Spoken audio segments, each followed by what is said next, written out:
Hoje vou falar sobre os Big Five, os 5 grandes, como entrar na cabeça de alguém através da análise dos 5 grandes. A verdade é que os 5 grandes da personalidade, estas 5 dimensões, elas são uma simplificação útil, uma maneira simples, não simplificação, simples para compreender a personalidade humana. Até porque há diferentes testes de personalidade psicométricos que dão muito mais subtipos do que apenas 5. De facto, estas 5 categorias simples são compostas com diferentes subtipos, ou seja, diferentes traços de personalidade que compõem cada grande dimensão dos 5 grandes da personalidade. Ok? Então, por exemplo, a conscienciosidade ela pode ser composta por diferentes traços de personalidade que então vão dar níveis mais altos, elevados, ou mais baixos, reduzidos, de conscienciosidade, níveis mais altos de abertura ou níveis mais baixos de abertura. À experiência ou introversão, extroversão, por exemplo, ser reservado, ser vigilante para com o ambiente à volta, reservado, reservado, vigilante, se gosta de privacidade ou não, privacidade. E no caso, agora estou a pensar no 16PF5, também é outro teste psicométrico, parecido, num certo ponto de vista, ao Big Five, porque também tem estas 5 dimensões, embora algumas delas com alguns nomes diferentes. E então hoje vou referir-me aos 5 grandes que pode ser uma forma inteligente e interessante de compreender a pessoa que está à nossa frente. Para então conseguirmos comunicar com ela melhor e de uma maneira mais útil. De forma também a conseguirmos criar um mapa mental para conseguirmos navegar pela mente do outro de alguma forma e sabermos que é aquilo que podemos contar, na verdade. Então, esta pequena curiosidade para valorizarmos ainda mais estes mapas mentais que a psicologia oferece às pessoas para navegarem o mundo social e delas próprias. O termo de introversão e de extroversão foi popularizado por Carl Jung. E Carl Jung, ele faleceu há menos de 100 anos atrás. E foi ele que popularizou estes termos e os trouxe para a psicologia. Por isso é inacreditável perceber como é que a divulgação deste conceito de uma maneira tão ampla e tão bem aceita e reconhecida hoje, da introversão e extroversão, foi feita principalmente por Carl Jung. Isto, não sei em que ano é que foi, mas argumentavelmente terá sido há sensivelmente 100 anos, pouco mais do que isso. Isto é muito, muito pouco tempo. Okay? Por isso é bom para valorizar e percebermos que isto que por vezes hoje para nós é tão óbvio, outrora não foi. Tal como coisas que hoje não são óbvias, no futuro passarão a ser óbvias para as pessoas que nascerão nesse tempo e que irão ter em contacto com um conhecimento muito mais sofisticado e elevado do que nós neste momento. Para já, quer dizer que introversão e extroversão nela normalmente é constituída pela abertura da pessoa e motivação e impulsão que a pessoa tem para as interações sociais, ou seja, se ela é movida pelas interações sociais, se ela se energiza pelas interações sociais. Por exemplo, alguém não está com muita energia e uma saída com um amigo ou as interações sociais de grupais podem ser suficientes para ela se energizar e sentir-se bem. Inclusive, estas pessoas podem utilizar as interações sociais para ganhar autoestima. Inclusive, é uma das formas que algumas pessoas utilizam para ganhar autoestima é através das interações sociais, através de fazerem parte do grupo, que é sempre muito mais fácil, correto? Contudo, não necessariamente apenas e só para o ambiente social. As pessoas extrovertidas, argumentavelmente, elas também são mais viradas para o exterior e para o mundo. não necessariamente apenas e só para a vertente social, embora essa também é forte, a vertente social, das interações sociais das pessoas. Ou seja, elas também podem ser movidas e apaixonadas pelo mundo exterior, seja a natureza, seja objetos físicos, materiais, argumentavelmente música, tudo o que é do mundo exterior. A atenção delas é para o exterior. Contrariamente, o introvertido, a atenção é para o interior. É para o mundo das ideias, é para o mundo da abstração, é para um alinhamento maior da realidade. Ou seja, se para o extrovertido isto é uma cadeira, é uma pessoa sentada na cadeira e uma cortina, para o introvertido poderá representar muito mais do que isso. Então, os introvertidos tendencialmente são muito mais do mundo das ideias. A sua atenção é virada para o interior, para o pensamento, para o abstrato e não para o exterior, para a interação social. Inclusive, há introvertidos que precisam de bastante tempo, por exemplo, uma semana, para recuperar de maneira profunda após terem tido uma interação intensa com um grupo. Por exemplo, no jantar, durante 3 a 5 horas precisam mesmo de recuperar. Então, se o extrovertido se sente reenergizado pela interação grupal, o introvertido esquece. Precisamente o contrário. Ele precisa de passar tempo sozinho para se reenergizar de maneira a sentir-se com energias. As interações sociais para ele são motivos de desgaste de energia e não de reenergização, tal como o extrovertido. O extrovertido é exatamente o contrário. Então, muitos intelectuais poderão ser argumentavelmente mais introvertidos, porque são muito mais do mundo da abstração, do mundo das ideias. Por exemplo, o Carl Jung, ele próprio era introspectivo, o que é normal tendo em conta os padrões profundos de comportamento humano que ele acabou por descobrir e inferir através da sua observação do comportamento humano. Por isso pode ser interessante de se ter em conta. Também, isto são duas categorizações e que poderão ser úteis para compreender um extremo e o outro, porque na vida prática, tendo em consideração todos os seres humanos do planeta Terra, alguns irão encontrar mais de um lado, mais do outro. Inclusive, vou partilhar esta história.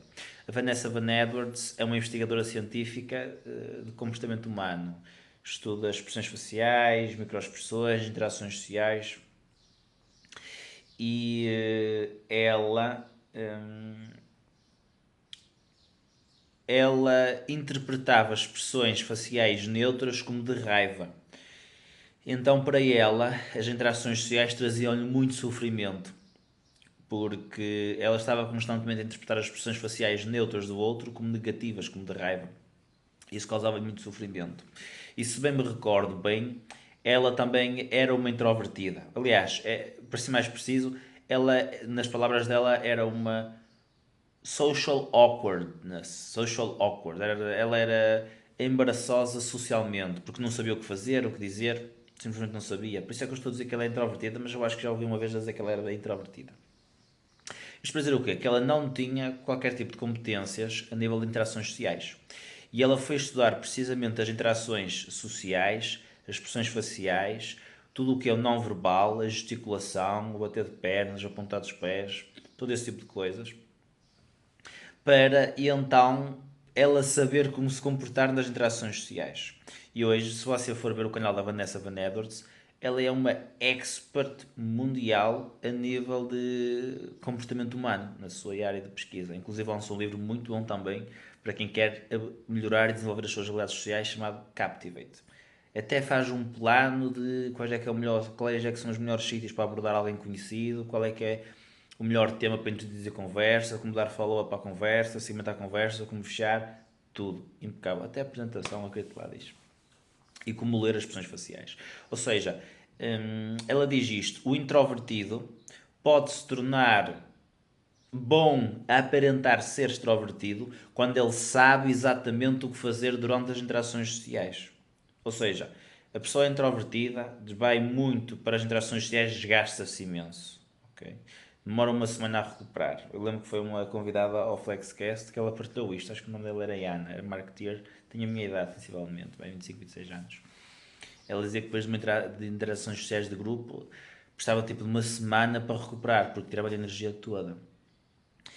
E aprender a lidar com as interações sociais, lendo o outro, sabendo o que ele está a sentir, potencialmente a pensar, através da teoria da mente também, lendo os sinais e sabendo como reagir e agir para com esses sinais, é uma forma do introvertido se tornar mais extrovertido. Porquê? Porque ele tornou-se competente no jogo social. Ele agora sabe o que fazer. Não lhe causa tanto stress ou sofrimento. Porquê? Porque ele sabe quando vê uma expressão de raiva, faz A, quando vê uma expressão de B, faz C. E por aí fora. Partilhado de uma forma dicotómica, apenas para dar a entender a ideia.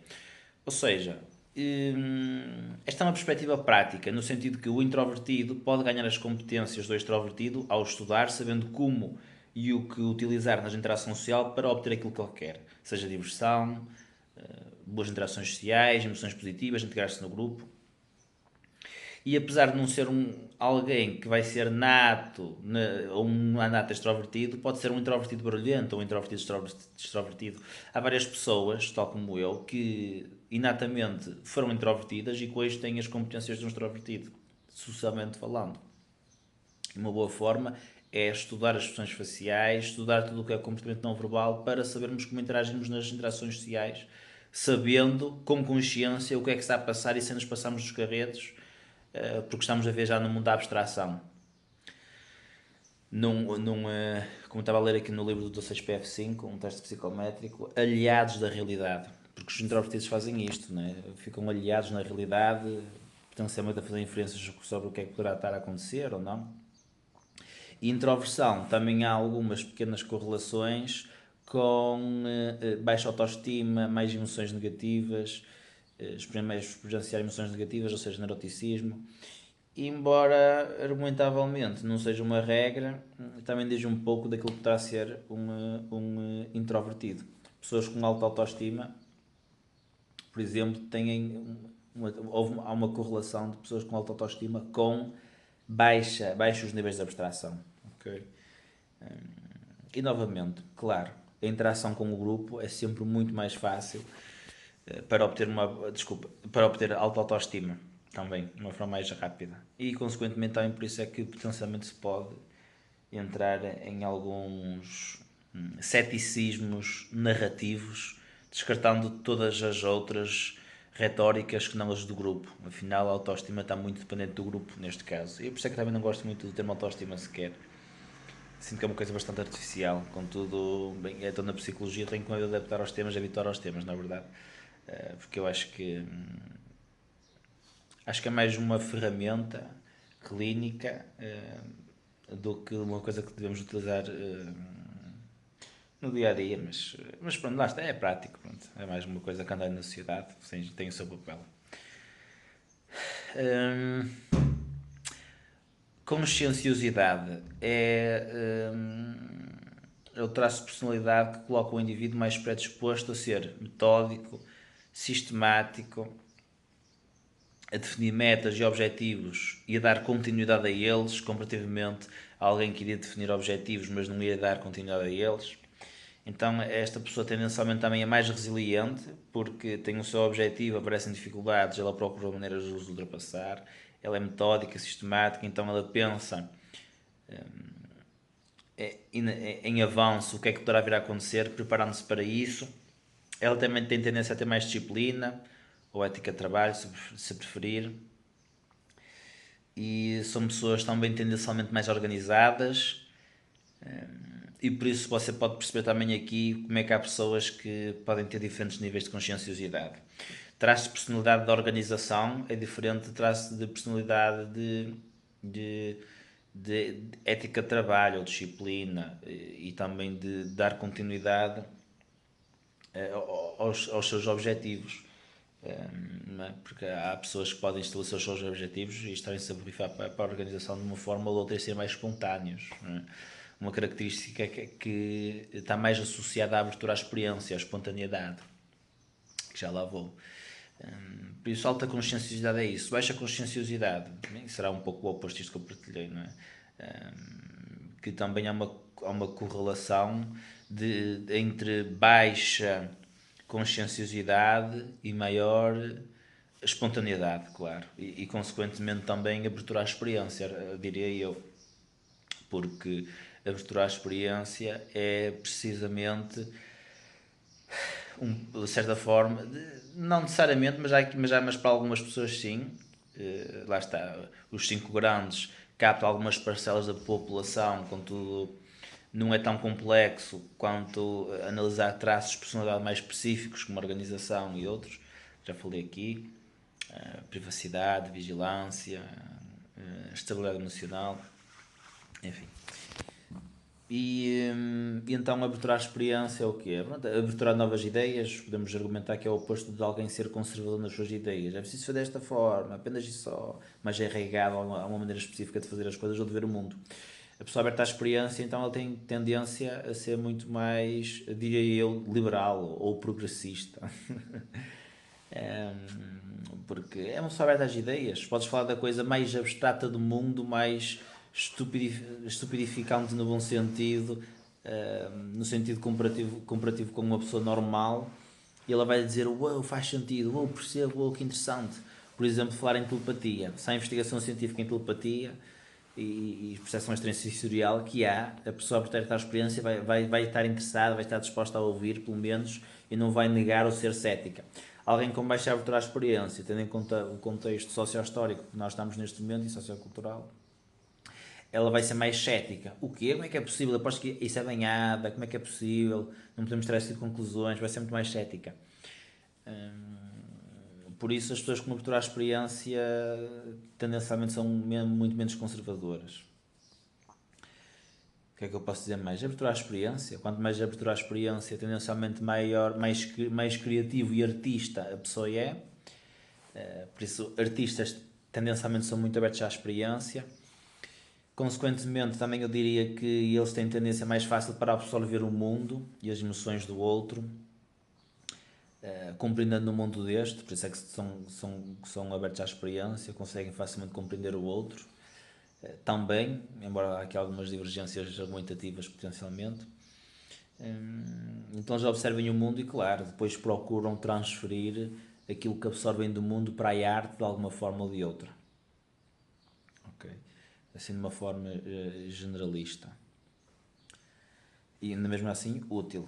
Ok? Útil. Porque não cobre toda a complexidade, mas cobre aqui alguns grupos de indivíduos que pode ser interessante nós percebermos já para este ponto de vista. Porque, novamente, depois cada traço de personalidade que compõe estas dimensões globais, analisando-os individualmente, cria correlações muito mais complexas e interessantes.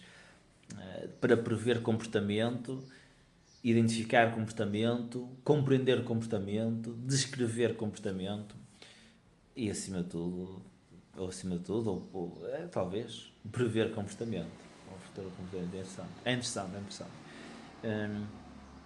Mais, abertura à experiência, neuroticismo, propensão para experienciar emoção negativa. Ponto. As mulheres têm tendência a marcar pontos muito mais altos, neuroticismo. Inclusive as mulheres também, elas têm muito mais propensão comparativamente com os homens, algumas perturbações de ansiedade, é 3 vezes mais, ou até 5 vezes mais do que os homens a experienciar perturbações de ansiedade. E perturbações de ansiedade está associado a altos níveis de neuroticismo, propensão a experienciar emoção negativa. Então as mulheres, infelizmente, neste aspecto aqui, muitas das vezes são as mais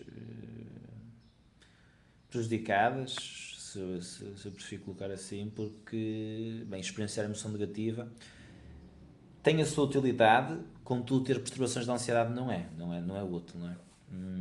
Contudo a emoção negativa também é útil, tem a sua utilidade para prever o futuro, resolver problemas, saber como é que atuar nos casos isto vai acontecer, por isso também tem a sua utilidade, guiar-nos, que para aí sim, para aí não, por isso a emoção negativa também é útil.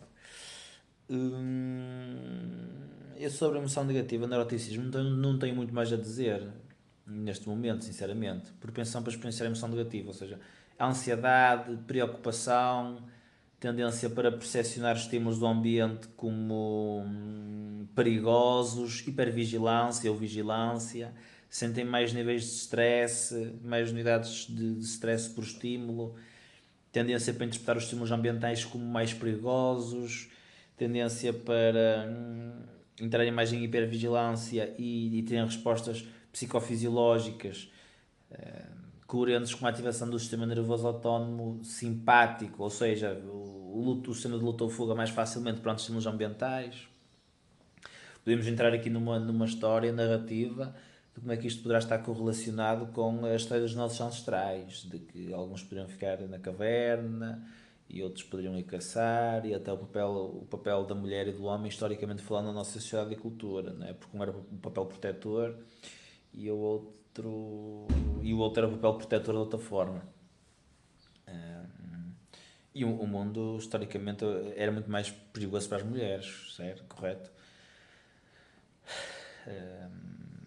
Quando o mundo era muito mais guiado pela força física e bruta, é mais fácil perceber porque é que hoje em dia ainda as mulheres têm uma propensão maior a experienciar emoção negativa e ter níveis mais altos de neuroticismo. Afinal, no mundo governado muito pela violência, pela agressividade ou demonstrações e sinalizações de agressividade e violência, muito mais fácil de compreender o porquê, correto? Afinal, estariam argumentavelmente mais dependentes de homens para as defenderem de alguma maneira ou de outra, ou muitas das vezes eram dependentes destes. E então, quando alguém está dependente de outra pessoa, argumentavelmente, entra aqui muitas variáveis psicológicas, como o agradar ou não querer desagradar, porque potencialmente poderá ficar sem sustento, correto? Estou aqui a falar das mulheres domésticas, por exemplo, que preferem esse tipo de vida. E há aqui muita discussão que eu gostaria de ter, adoraria de ter, num ambiente sem preconceitos, para quem está a explorar intelectualmente aqui as vertentes históricas da sociedade, aqui no papel da mulher e do homem também. Na universidade é super preconceituoso. Mas estava uma pessoa a dizer esta coisa aqui para me despertarem logo como podemos alguma coisa. Nossa Senhora. Enfim, uma pessoa está só a procurar compreender baseado naquilo que sabe, é o que é. As universidades não são o que eram, enfim. Tudo woke, tudo woke. Ai, Nossa Senhora. Ao menos tem o YouTube. Mas, a abertura à experiência está...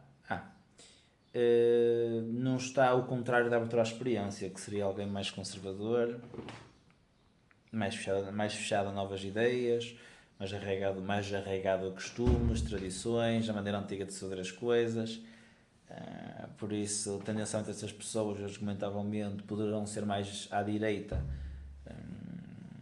do que à esquerda, no espectro político, muito mais conservadores do que pessoas abertas à experiência, que argumentavelmente poderiam ser mais de esquerda. Não é? Os artistas e o pessoal das artes, normalmente as pessoas associam mais à esquerda, no espectro político de esquerda, de progressismo e de socialismo, não sei, mas se calhar também, mas a direita é mais progressismo. De fazer coisas novas que nunca se fez, implementar novas ideias. Mais por aí. Mais coisas. O contrário também de neuroticismo, estabilidade emocional. Estabilidade emocional, mais associada ao sexo masculino, tendo em conta aquilo que eu disse há pouco, complementando o que eu disse há pouco, não é contrário ao que eu disse há pouco, é coerente. Maior estabilidade emocional, argumentavelmente também mais associado a conscienciosidade, ou seja, a ética de trabalho, alguém metódico que procura prever o futuro, não tão espontâneo como alguém com abertura à experiência. E então poderá ser útil olhar as pessoas tendo em conta estas categorias. Esta pessoa é introvertida ou extrovertida? Neuroticismo alto ou baixo? E então atuar e ajustarmos de maneira coerente com isso, sabendo e alocando cada um para os seus lugares. Uma coisa interessante também de perceber é que alguém introvertido, ela tem tendência também a inibir mais o seu comportamento. Ela tem tendência a ter comportamentos mais inibitórios de si mesmo. Então no não verbal isto também se manifesta e é interessante. Ou pode se manifestar e é interessante. Há sempre uma discussão rica e diversa, diversificada. E também pode ser interessante olhar o não verbal das pessoas para procurar percebermos mais introvertido ou extrovertido. Pode ser bom, não é? Introvertido não é tímido, ok? O introvertido está mais facilmente disposto a abrir-se em grupos pequenos, como uma ou duas pessoas, especialmente se sentir que os outros o compreendem. E eles sentem que mais dificilmente os outros os compreendem, os introvertidos, devido ao seu mundo abstrato mais alheio à realidade. É mais difícil dele se conseguir abrir e sentir-se à vontade. Mas isso não é ser tímido. O tímido também seria sentir desconfortável a partilhar e a falar do seu mundo de um para um. Por isso, tímido, diferente de introvertido. Okay? alguém tímido não é necessariamente introvertido. Há uma correlação entre tímido e introvertido, correto? Alguém extrovertido mais dificilmente é tímido, mas pode ser. Contudo, não é uma coisa que na realidade pragmática do dia a dia do senso comum nós estejamos tão habituados a ver. Não é? Alguém tímido pode sim também ser introvertido ou vice-versa. Embora o tímido seja uma coisa que dê para ser removida, mas argumentaria eu, na maior parte das pessoas, pelo menos. Se não, todas, mas há sempre exceções, sabe como é que é? Porque timidez é algo que dá para treinar para ser removido, falando, fazendo terapia, cognitiva comportamental, reavaliando aquilo o que é partilhar e abrir-se com o outro. Com trabalho dá para remover a timidez, tal como o introvertido pode aprender também a ser mais extrovertido, com terapia, com experiência de vida. E eu foi só a experiência pura e dura, foi só a experiência pura e dura que eu me tornei extrovertido. Foi ter um objetivo e os passos que eu tive de fazer para alcançar o objetivo levaram-me necessariamente e obrigatoriamente a desenvolver a minha extroversão. Exatamente. Posto isto, está feito o vídeo de hoje. Muito obrigado, mete um gosto. Se quiseres trabalhar comigo diretamente, der no link da descrição, onde eu vou ser também mentor de desenvolvimento pessoal ou coach. Se quiseres entrar na escola para adultos, entrar numa comunidade de desenvolvimento pessoal com apoio incondicional, onde podes partilhar os teus desafios e as tuas estratégias com o pessoal, link na descrição também. Um abraço, adeus, até à próxima.